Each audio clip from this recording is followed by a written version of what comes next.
다음은 중처법과 산업법을 좀 비교해 드리겠습니다. 중대기업처벌법이나 산업안전보건법의 의무주체를 보면은 중대기업처벌법은 자연인 경영책임자이죠. 제가 모두에 설명을 했습니다만 오늘 이 강의를 들으신 분들이 경영책임자에 해당될지 아닐지는 저도 정확히 요즘에 말하는 CSO가 참석했을 수도 있고 관리감독자가 참석했을 수도 있겠습니다만은 아무튼 경영책임자다. 근데 산업안전법은 누구였습니까? 의무주체가 사업주로 되어 있죠. 그러나 행위자인 누구죠? 안전보건관리 책임자는 현장 소장을 주로 처벌을 했어요. 따라서 지금까지 어떤 산업재해가 났을 때는 사업주를 위하여 행위를 하는 안전보건관리 책임자 현장 소장만이 처벌받았고 대표이사나 경영책임자를 처벌을 안 받았죠. 그러나 중대기업처벌법이 이제 시행되고 있죠. 이제 중대기업처벌법에 해당되는 재해가 발생됐을 때는 이 경영책임자도 책임을 묻겠다는 겁니다. 특히 보호 대상을 보시면 범위가 넓어졌습니다. 종사자, 근로자, 당연히 근로자는 사용종속인 근로자, 지금 산업안전법에서 사용종속과계에 있는 근로자는 다 포함되어 있죠. 노무 제공자, 위탁, 용역, 이러한 노무 제공자까지 포함됐습니다. 수급인, 협력업체 소장, 사업주. 그동안 산업안전보건에는 이러한 수급인이 어떤 재해를 당했을 때는 내사 정결했습니다. 그러나 이제는 중대기업처벌법상에는 수급인이 재해를 당했을 때 이 의무주체에다가 책임을 묻을 수밖에 없다는 것이죠. 따라서 중대기업처벌법에서는 이 종사자의 개념, 다시 한번 여러분 CEO 분들의 관리하고 있는 현장에 출입하는 대부분의 노무 제공을 위하여 출입하는 모든 근로자들이 종사자로 포함되면은 그 사람들의 안전보건관리를 즉 보호 대상으로 관리를 해서 관리를 해줘야 한다는 얘기가 되겠습니다. 그 다음에 적용보험입니다. 5인 미만 사업 또는 사업장을 적용 제외하고 있죠. 5인 미만. 다만 50 미만 사업, 50억 미만 공사는 24년 1월 27일 시행된다. 여기에서 아니래요. 50억 미만 공사라고 할지라도 설계 변경을 통해서 50억 이상이 넘어갔다 하면 그 시점에 또 중대기업처벌법 적용이 된다 라는 걸 좀 아셨으면 합니다. 그 다음에 재정의죠. 사망, 일명은 마찬가지 똑같습니다만은 산업안전보건법이나 근데 이제 두 번째 동일한 사고로 6개월 이상 치료가 필요한 부상자 임명이 있죠. 여기서 6개월 치료 또 산업안전보건 3개월 이상 요양 부상자 임명이 있죠.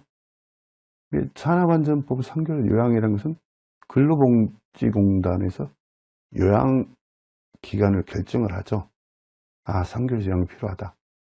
그렇지만은 이 중대법에서 6개월 이상 치료라는 것은 누가 결정해요? 의사의 진단이 필요한 것입니다.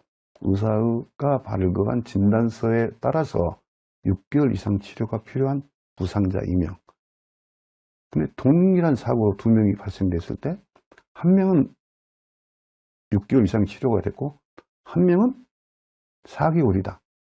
근데 4개월 정도 치료를 하다 보니 도저히 6개월 이상 되고 4개월 때는 중대재해가 아니었는데 4개월 정도 치료하면 될 걸로 판단했던 한 명이 한 3개월 더 치료를 해야 된다. 그럼 7개월이 되죠.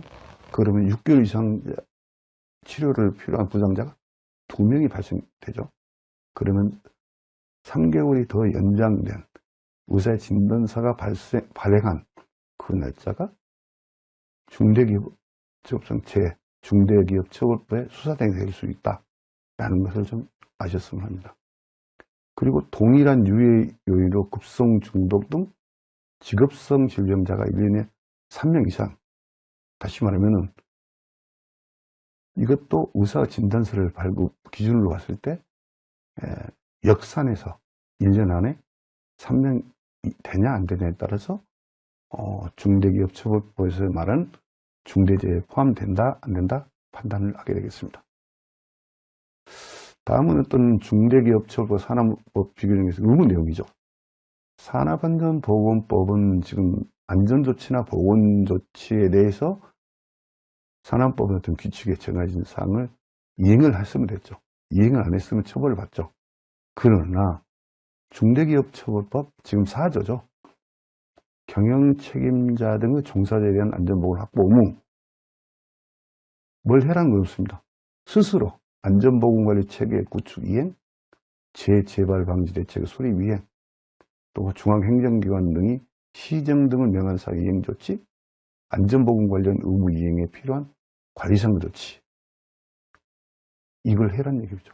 이런 의무, 책임과 의무를 줬습니다. 그래서 스스로, 기업 스스로 이러한 안전보건 확보 의무를 수행을 해야 한다는 것입니다. 당연히 처벌 수준을, 여러분 참 처벌 수준 많이 높다고 하십니다만은 사망할 때는 1년 이상 징역, 15개월 벌금이죠. 질병은 7년의 징역 또는 1억의 벌금. 법인은 50억 이하 벌금. 부상 질병은 15개월 벌금이죠. 그리고 요즘 언론을 통해서도 여러분 다 듣고 계실 걸로, 알고 계실 걸로 알고 있습니다만, 요즘에 중대산업재해가 발생을 하게 되면은 어떻던가요? 본사 압수수색하죠. 현장도 압수수색하죠. 아마 앞으로 이게 중대재해가 났다 하면은 반드시 압수수색은 필수적이라 저는 그렇게 생각을 해봅니다. 그래서 중대재해가 안 날 수 있도록 여러분이 좀 더 각별한 관심과 어떤 노력이 필요하지 않나 생각해 봅니다. 다음은 중대기업 처벌법상의 주요 정의 중에 경영 책임자입니다. 오늘 여러분 참석을 좀 강의를 듣고 계십니다만은 경영 책임자 가장 또 중대기업 처벌법이 시행되면서 뜨거운 감자였죠. 과연 누가 경영 책임자냐 이런 내용 가지고 다양한 의견들이 많이 표출되고 있었고 과연 CSO 또 안전담당 임원을 갖다가 내세우면 되지 않냐 이런 얘기도 있었습니다. 그러나 아직까지는 어떤 대법원 판례도 형성되지 않았지만은 지금 어떤 정부기관에서 발행 책자라든지 봤을 때는 이 경영 책임자는 이러한 사람을 경영체로 본다는 것이죠. 자, 사업을 대표하고 사업을 총괄하는 권한과 책임이 있는 사람이 경영 책임자다. 대내적으로는 사업을 총괄하고 대외적으로도 사업을 대표하는 사람, 이 사람을 경영체를 받는다. 예를 들면 기업의 대표이사, 단체의 이사장, 기관장 등이 따라서 좀 형식상 직위, 명칭에 관계없이 실질적으로 사업을 총괄하는 권한과 책임이 있는 사람이다. 근데 형식상으로 그냥 사업을 대표하고 있다? 과연 이 사람이 경영 책임자일까요? 아무튼 지위와 명칭에 관계없이 실질적으로 사업을 총괄하는 권한과 책임이 있는 사람이 경영 책임다 라고 볼 수 있습니다. 그 다음에 또는이죠. 또는 사업의 대표자에 준하여 안전보건에 관한 업무를 담당하는 사람, 이게 경영 책임자다. 따라서 사업 전반에 대해서 안전보건 확보 의무에 관한 실질적 최종적 의사결정을 가진 사람, 이분도 경영 책임을 본다는 겁니다. 형식적으로 안전보건 담당 이사 등 안전보건 업무를 담당하더라도 관련 예산, 인력, 조직에 관한 실질적 최종 의사결정권이 있는 사람이다. 이분은 경영체로 본다는 것입니다. 자, 종사자는 제가 좀 설명을 했고요. 사업주는, 여기 사업주는 중처법에서는 개인사업주를 말하는 겁니다. 그 다음에 안전보건에 관한 목표와 경영 방침 설정입니다. 목표와 경영 방침이라는 것은 경영 책임자 등 안전보건에 대한 강력한 의지가 포함되어 있어야 되고요. 또한 지속적으로 문제점을 개선하고 실행하는 방향이 포함된 것이 목표와 경영 방침이다 라고 생각하시면 되겠습니다.